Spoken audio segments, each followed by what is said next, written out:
कहीं कोई खबर नहीं, सब ठंडा। इससे तो अच्छा है अखबार वाले पूरा कागज निकालते, छपाई का खर्चा तो बच जाता। क्यों? इश्तिहारों में भी कुछ नहीं? तुम्हारे हिसाब से तो दुनिया भर की बेहतरीन खबरें इश्तिहारों में ठूसी रहती है। इश्तिहार भी सब ठंडे। एक आदमी विधवा से शादी करना चाहता है, अब कुंवारी को छोड़कर विधवा से शादी करने की क्यों ठानी, ये बात मेरी समझ में नहीं आई। जरूर कोई बुरी नियत होगी। क्यों बुरी नियत है? ये काम तो कोई निस्वार्थ समाज सेवक ही कर सकता है। और कोई खबर? एक बीमा कंपनी ने बड़े बड़े हरफों में इश्तिहार दिया है कि वो पति पत्नी का एक ही बीमा करेगा, और इस जोड़े में कोई भी किसी को कैसे भी इस दुनिया से टिकट कटवा दे तो दूसरे को बीमे की सारी रकम मिलेगी। ये भी कोई बात हुई? इन बीमा कंपनियों ने तो जीना मुश्किल कर दिया। क्यों? इसमें भी कोई बुरी नियत छुपी हुई है? बीमा कंपनी का कोई अपना स्वार्थ ना, लेकिन दूसरों के मन में कुकर्म करने की इच्छा जगाना ये एक पुण्य काम नहीं। औरतों के मन में ऐसे पाप करने की इच्छा कभी नहीं आ सकती। ये तो सिर्फ मर्दों का ही काम है। अच्छा, रुको रुको, सुनो कोई ऊपर आ रहा है, लेकिन इतनी तेजी से क्यों? पुटीराम, जरा दरवाजा खोलना।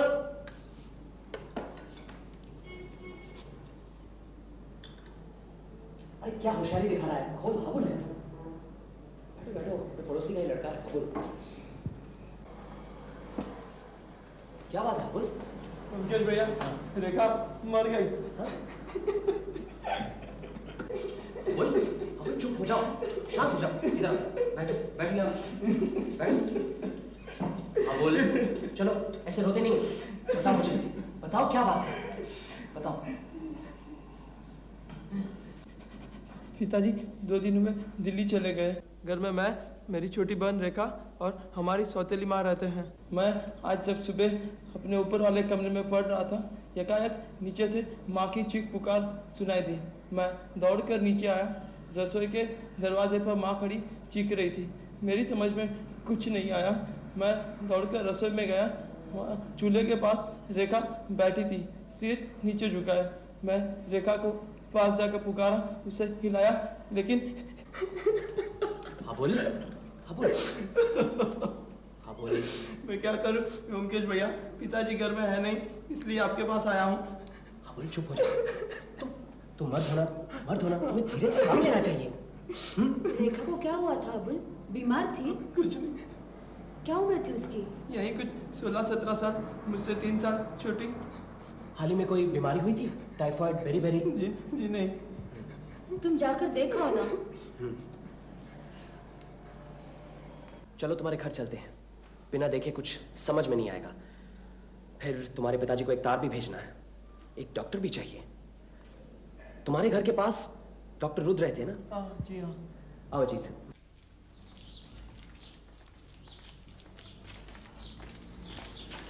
माँ, तुम यहाँ काम करते हो? जी। सामने वाले मकान में डॉक्टर रुद्र रहते हैं, उन्हें जाकर जरा बुला लो। जी। रसोई घर कहाँ है? इस तरफ। चलो।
दियसलाई जलाकर चूल्हा जलाते वक्त यकायक मृत्यु हुई है।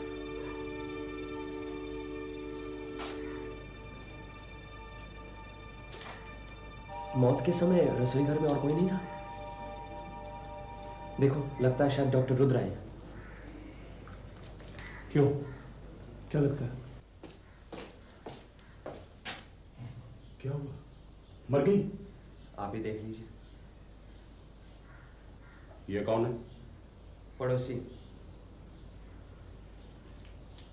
देव कुमार बाबू की यही बेटी है? जी हाँ।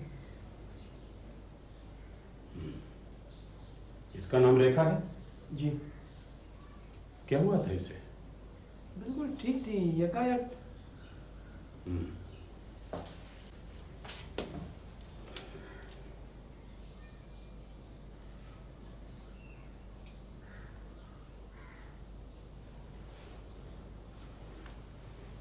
मौत करीब 2 घंटे पहले हुई है, क्योंकि रिगर मॉर्टिस शुरू हो गया है।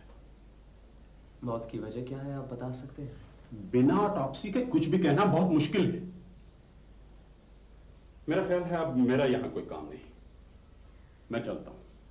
मेरी फीस 32 रुपए मेरे घर भिजवा दीजिएगा। और हाँ, पुलिस को इन्फॉर्म करना मत भूलिएगा, क्योंकि मौत संदेहजनक है। अबुल, अपने नौकर को बुलाना जरा। अरे कागज सर।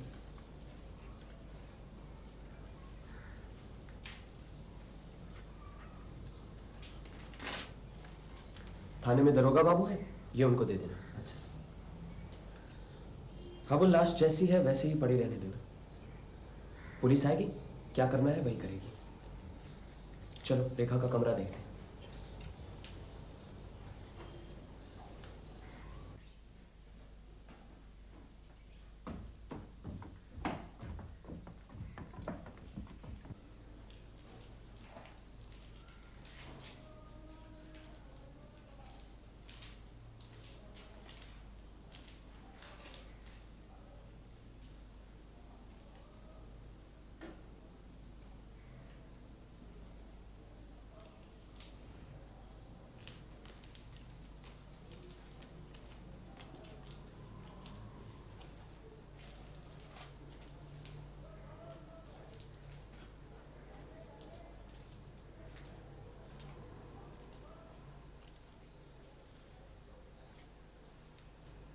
ये सामने वाला मकान डॉक्टर रुद्र का?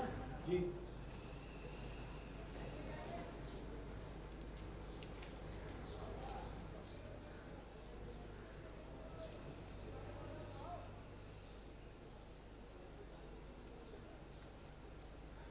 अबुल, ये चिट्ठी तुम्हारी बहन की लगती है, जरा पढ़कर देखना तो क्या लिखा है।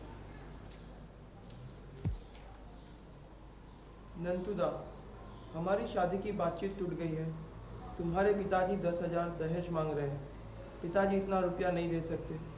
मैं किसी और से शादी नहीं कर सकती, यह तुम्हें मालूम है। लेकिन इस घर में मैं और नहीं रह सकती। तुम्हारे पिता के डॉक्टर खाने में कई तरह के जहर होंगे। तुम मुझे कोई जहर ला कर दो न भी दोगे तो मैं किसी भी उपाय से मरूंगी। मैं और जीना नहीं चाहती। रेखा, मुझे मालूम था यही होगा। रेखा, आत्महत्या करें। ये नंतू कौन है? नंदू डॉक्टर रुद्र का लड़का है। रेखा के साथ उसकी शादी की बातचीत चल रही थी। उसके बाप ने 10,000 दहेज मांग कर रेखा की जिंदगी बर्बाद कर दी। इधर यहाँ बैठो, बैठो इधर, बैठो बैठो। जो होना था सो हो गया। मेरी बहन के अलावा मेरा कोई नहीं है। माँ नहीं है, पिताजी को अपने काम से फुर्सत नहीं है। परेशान मत हो, अभी पुलिस आ जाएगी, उससे पहले तुम्हारे माँ से बातचीत करनी है। आ जाओ, चलो उठ।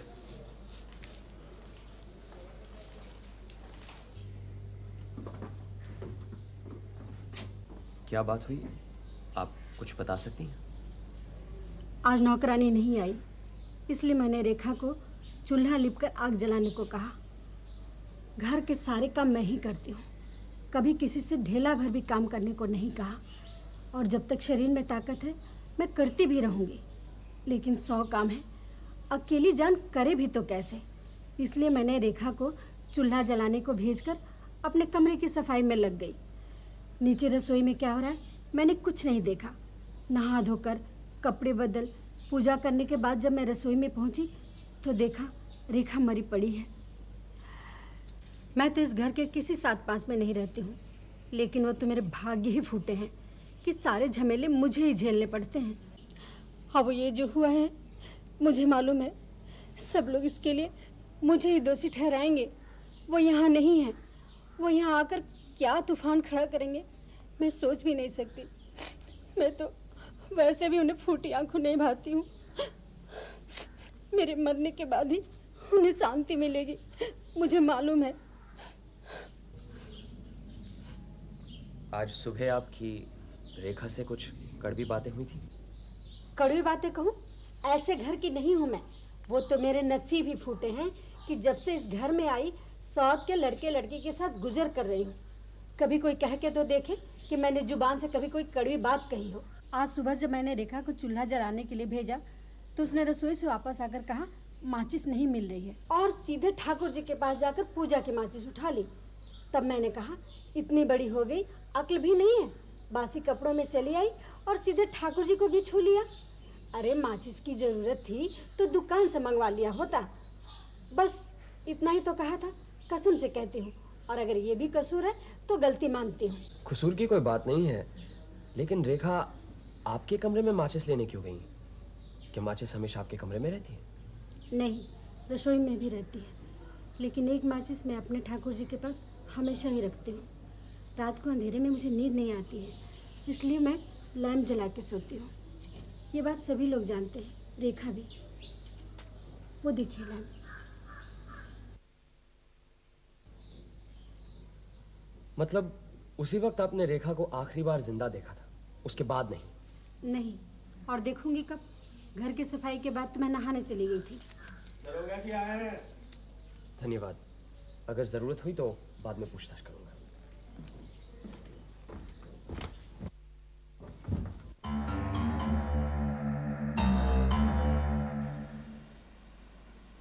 देखो देखो, अखिल भारतीय साइंस कांग्रेस में हमारे हाबुल और रेखा के पिताजी प्रोफेसर देव कुमार सरकार ने एक लंबी स्पीच दी।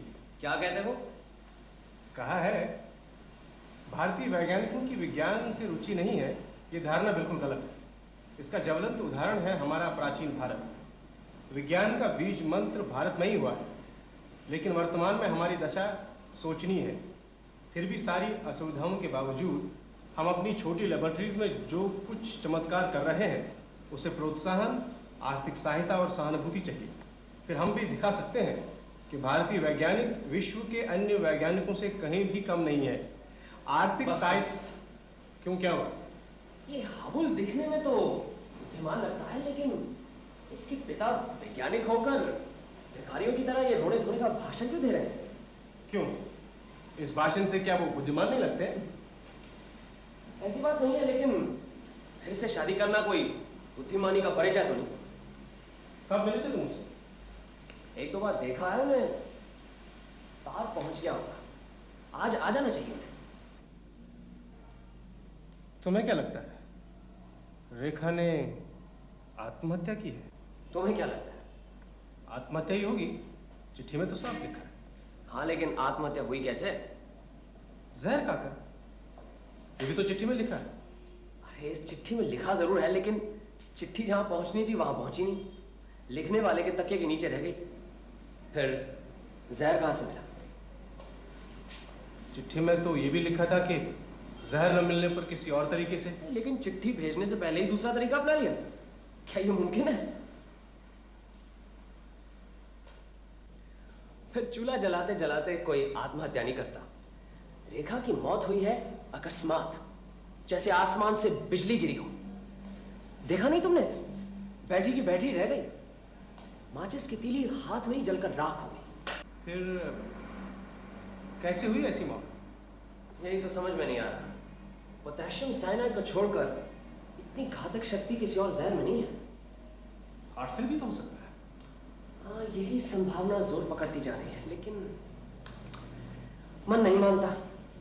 इतनी कम उम्र में हार्ट फेल। चलो कल डॉक्टर की रिपोर्ट से पता चल जाएगा। अंदर आ जाइए, दरवाजा खुला है। नमस्ते, मेरा नाम मनमथनाथ रुद्र है। अच्छा, आप ही नंतु हैं? क्या आप मुझे पहचानते हैं? हाँ, बैठिए बैठिए। आप रेखा के बारे में जानना चाहते हैं ना? जी, उसकी मृत्यु कैसे हुई? अभी कुछ कह नहीं सकते। क्या आप समझते हैं रेखा ने आत्महत्या की है? मुझे तो मुमकिन नहीं लगता। तो फिर क्या किसी ने उसे? फिलहाल यकीनन कुछ कहा नहीं जा सकता। आपने शायद सुना होगा, रेखा के साथ मेरी। हाँ, मैंने सुना है। मैं उसे बचपन से प्यार करता हूँ। जब वो 7 साल की थी तब से मैं उसके घर जाया करता था। लेकिन जब शादी की बात हुई तब पिताजी अड़ गए। ऐसी शर्त रखी कि शादी टूट गई। मैंने भी फैसला कर लिया, पिताजी की मर्जी के खिलाफ ही शादी करूंगा। इस बात पर हमारा झगड़ा भी हुआ। उन्होंने कहा मुझे घर से निकाल देंगे, लेकिन मैं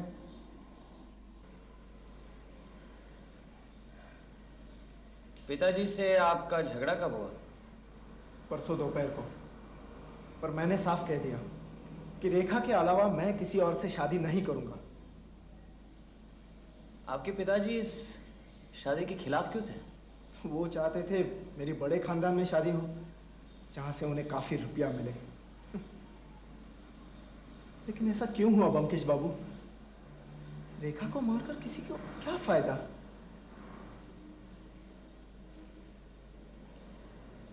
आपके पिताजी को फायदा हो सकता है। पिताजी? नहीं नहीं, ये आप क्या कह रहे हैं?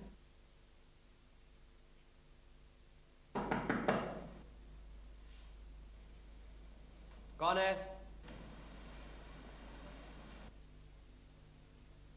नमस्कार प्रोफेसर देव कुमार, तार मिल गया आपको?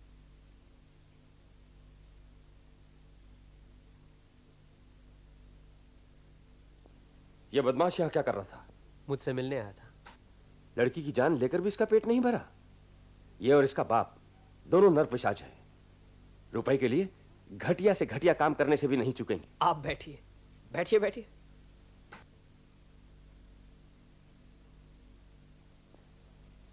हाबुल ने आपके बारे में सब बताया मुझे। आपने जो हमारी मदद की उसके लिए बहुत बहुत धन्यवाद। क्या कह रहे हैं आप? अगर मदद की भी तो पड़ोसी के नाते यह हमारा कर्तव्य है। फिर भी आप इतने व्यस्त आदमी हैं। अच्छा, क्या हुआ था रेखा को? कुछ समझ में आया? घर पर कोई ठीक से बता नहीं पा रहा। कुछ कह नहीं सकते प्रोफेसर, देखते हैं डॉक्टर की रिपोर्ट में क्या निकलता है। अगर मेरे पास रुपया होता तो इस केस की छानबीन का भार मैं आपको सौंपता, लेकिन क्या करूं, मेरे पास इतना रुपया है ही नहीं। ये आप क्या कह रहे हैं? आप तो... नहीं व्योमकेश बाबू, बिना फीस दिए मैं किसी की मदद लेना नहीं चाहता। पुलिस पहले ही तहकीकात कर रही है, जो भी करना होगा वही करेगी। और फिर तहकीकात से क्या होगा? मेरी बेटी तो मुझे वापस नहीं मिलेगी। धन्यवाद व्योमकेश बाबू, मैं चलता हूं।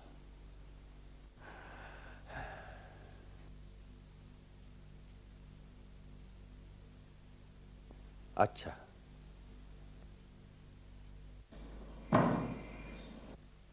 चलो, एक शंका का समाधान तो हुआ। मेरा ख्याल था प्रोफेसर अपनी पहली पत्नी के बच्चों से प्यार नहीं करते, लेकिन कम से कम अपनी बेटी से तो बहुत प्यार करते हैं। अरे, ये सिगार यहीं भूल गए? भुलक्कड़ मिजाज के है बेचारे। डॉक्टर रुद्र पर बहुत बिगड़े हुए थे। कल इंस्पेक्टर बिरेन से मिलना है। आइए ब्योमकेश बाबू, मैं आपका इंतजार कर रहा था। डॉक्टर की रिपोर्ट आ गई है। बार बार मुआयना करके भी मौत की वजह का मालूम नहीं चल सका। शरीर में कहीं कोई चोट का निशान भी नहीं है, पेट में जहर भी नहीं मिला, हार्ट भी नॉर्मल और हेल्दी है। यकायक स्नायु मंडली के अपने काम बंद कर देने की वजह से यह मौत हुई है। अब यह केस कॉर्नर्स कोर्ट में जाएगा, वहां से अज्ञात वजह से मौत की राय दी जाएगी। और फिर हमारी मर्जी। हम ये तहकीकात जारी भी रख सकते हैं और इसे बंद भी कर सकते हैं। मेरे ख्याल से तहकीकात जारी रखनी चाहिए। क्यों? आपको किसी पर शक है क्या? अगर हमें इस मृत्यु की गुत्थी को सुलझाना है तो पहले हमें यह पता लगाना होगा कि यह मौत हुई कैसे। जब तक कि हमें इसका पता नहीं लगेगा, इस पर या उस पर शक करने से कोई फायदा नहीं है। लेकिन डॉक्टर की रिपोर्ट से जब कुछ पता ही नहीं लगता तो डॉक्टर ने तो सिर्फ रेखा की लाश का मुआयना किया है, लेकिन लाश के अलावा हम और भी बहुत कुछ जान सकते हैं। और अगर डॉक्टर को किसी चीज के बारे में पता नहीं लगता, वो हम भी नहीं जान पाएंगे। ऐसी तो कोई बात नहीं। ये बात तो है। कल प्रोफेसर देवकुमार आए थे मेरे पास। उन्होंने मुझे इस केस से छुट्टी दे दी है। मतलब ये कि बिना फीस दिए वो किसी की मदद नहीं लेना चाहते, और फीस देने लायक उनके पास पैसे हैं नहीं। क्यों नहीं है? उन्हें अच्छी खासी तनख्वाह मिलती है, कॉलेज में प्रोफेसर है, 800-900 रुपए तो मिलती ही होगी। शायद ज्यादा ही होगी। फिर आपकी मदद क्यों नहीं ले रहे? किसी को आड़ में रखने की कोशिश तो नहीं कर रहा है? हाँ, ये हो सकता है। किसको आड़ में रखेंगे? अपनी पत्नी को या अपने लड़के को? प्रोफेसर ने आपको छुट्टी दे दी होगी, लेकिन अगर जरूरत पड़ी तो मैं आप ही के पास आऊंगा। जी जरूर, मैं पूरी मदद करूंगा आपकी। और फिर मेरा तो इस केस से संबंध हाबुल की वजह से है। Very good. मैं आपके पास परसों सुबह आऊंगा। बिल्कुल। चाय वाय तो पिलाएंगे ना? जी जरूर, मैं आपका इंतजार करूंगा 9 बजे। अच्छा। ब्योमकेश बाबू कहाँ हैं? अंदर है, आप बैठिए, मैं बुला लाता हूँ।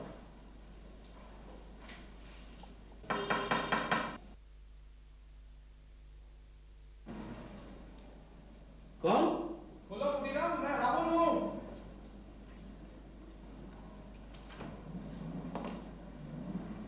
अरे नमस्ते दरोगा बाबू। नमस्ते भाई, कैसे हो? बस मैं ठीक हूँ। आइए इंस्पेक्टर बिरेन। अरे पुटीराम, चाय भिजवा दो, और सुनो, साथ में कुछ खाने पीने के लिए भी भेज दो।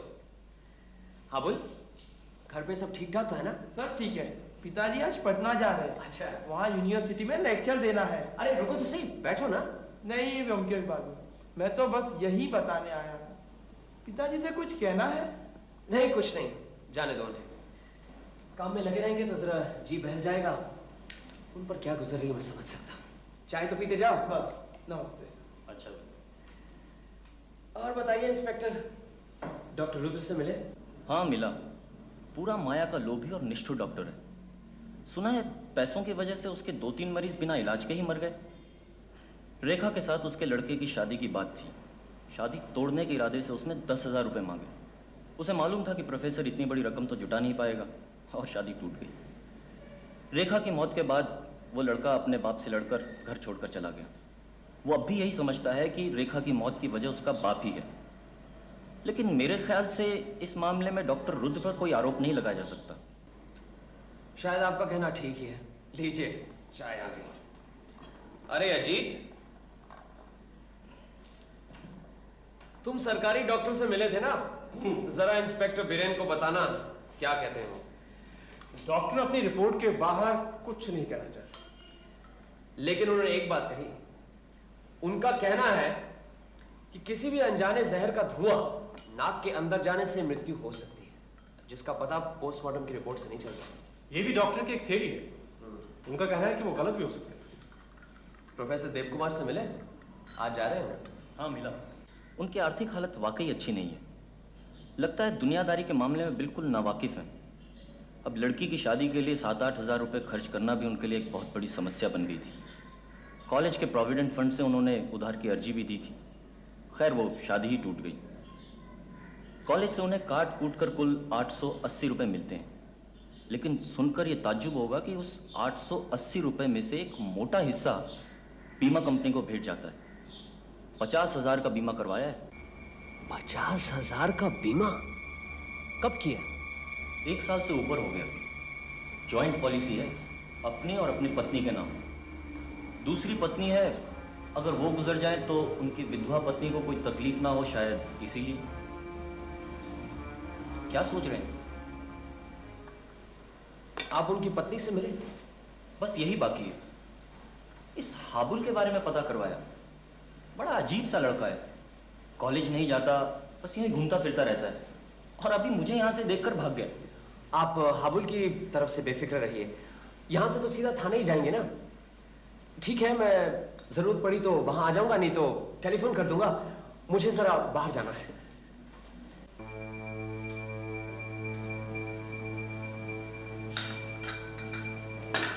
मैं भी चलता हूँ। ठीक है।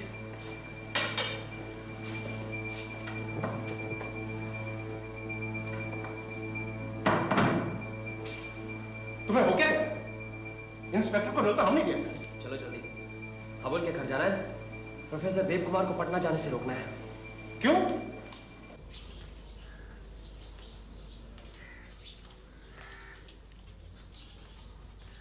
प्रोफेसर देव कुमार, प्रोफेसर देव कुमार है? क्या हुआ? हाबुल क्या हुआ हाबुल को? किधर है वो? ऊपर अपने कमरे में। चलो।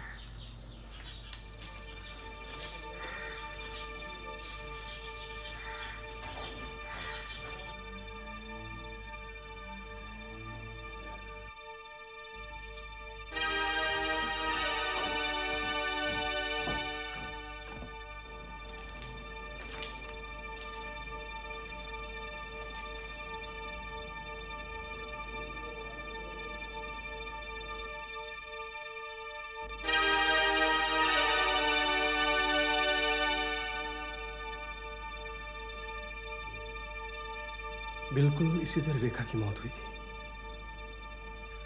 उफ, किस्मत की मार देखो। बुरा करने वाले का यही हाल होता है। क्या हुआ? तुम फौरन जाओ, इंस्पेक्टर बीरेन को ले आओ। मेरी तरफ से कहना कि प्रोफेसर देव कुमार के नाम गिरफ्तारी का वारंट भी ले आए जल्दी। लेकिन तुम जाओ तो सही, मैं बाद में समझा दूंगा।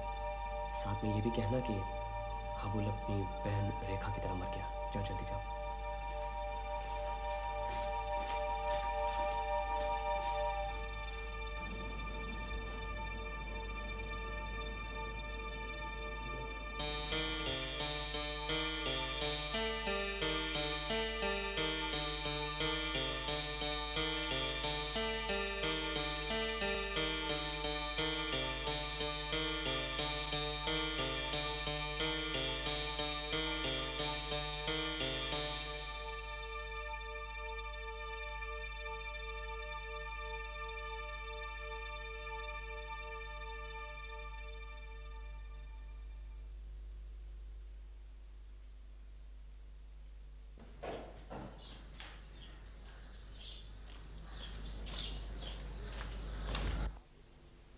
हुआ क्या था?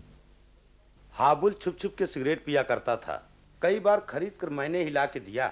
आज माचिस नहीं थी उसके पास। उसने कहा माचिस ला दो, तो मैं माचिस लेने गया बाजार में। मुझे और भी कई काम थे। माचिस लाने में देर हो गई। जब मैं माचिस लेकर आया तब वो अपने कमरे में खत्म हो चुका था। फिर तुमने क्या किया? प्रोफेसर साहब आज ही पटना जाने वाले थे।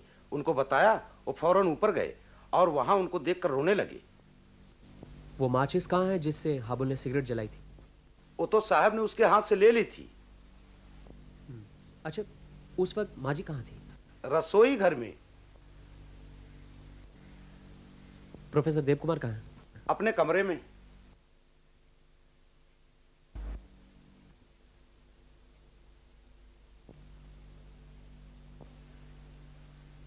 क्या हुआ? वारंट लाए? जी हाँ।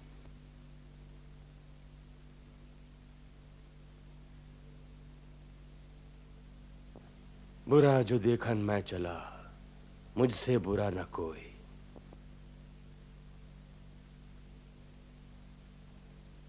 प्रोफेसर देव कुमार, आपके नाम वारंट है। आप आ गए, अच्छा ही किया। मैं खुद ही थाने जा रहा था। लीजिए, पहनाइए हथकड़ी। उसकी कोई जरूरत नहीं, हम तो सिर्फ आपको बताने आए हैं।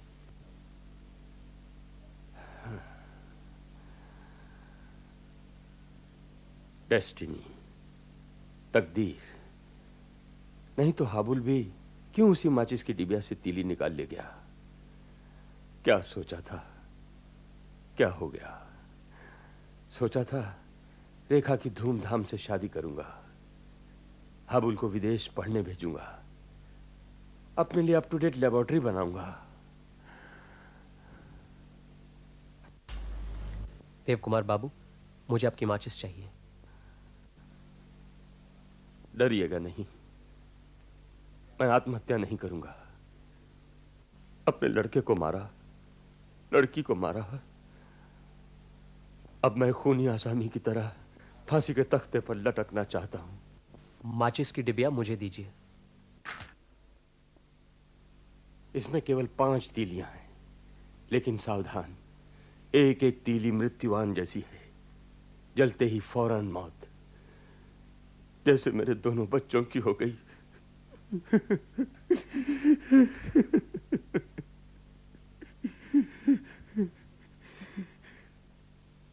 क्या इजाद की है मैंने, पलक झपकते ही मौत होगी, लेकिन कहीं कोई निशान नहीं रहेगा।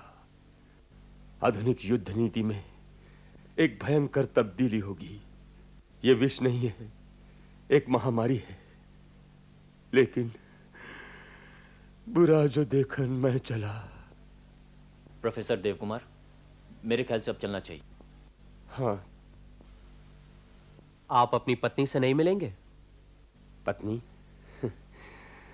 मेरी फांसी के बाद बीमे का सारा पैसा उसी को तो मिलेगा। किस्मत का खेल देखिए।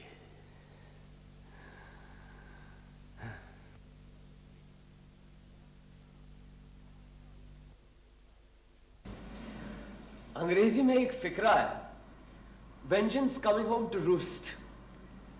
प्रोफेसर देवकुमार के साथ भी कुछ ऐसा ही हुआ। भाग्य की विडंबना देखो, अपनी पत्नी को मारना चाहते थे, 2 बार उन्होंने अपना अचूक अग्निबाण छोड़ा, और दोनों बार ही अग्निबाण लगा उनके प्यारे पुत्र और पुत्री को। लेकिन ये अग्निबाण उनके हाथ लगा कैसे? साइंटिस्ट तो थे ही, एक्सपेरिमेंट करते करते एक नया आविष्कार कर लिया। एक ऐसा आविष्कार जिसकी जरूरत रोजमर्रा की जिंदगी में नहीं थी, लेकिन जिसका एक भी अंश अगर दुनिया में किसी भी बड़ी ताकत को, जापान, अमेरिका, जर्मनी, अगर उन्हें पता लग जाता तो वो फौरन अपने कारखानों में ये जानलेवा जहर बनाना शुरू करते थे। इसीलिए प्रोफेसर देवकुमार ने इस आविष्कार की चर्चा किससे की नहीं।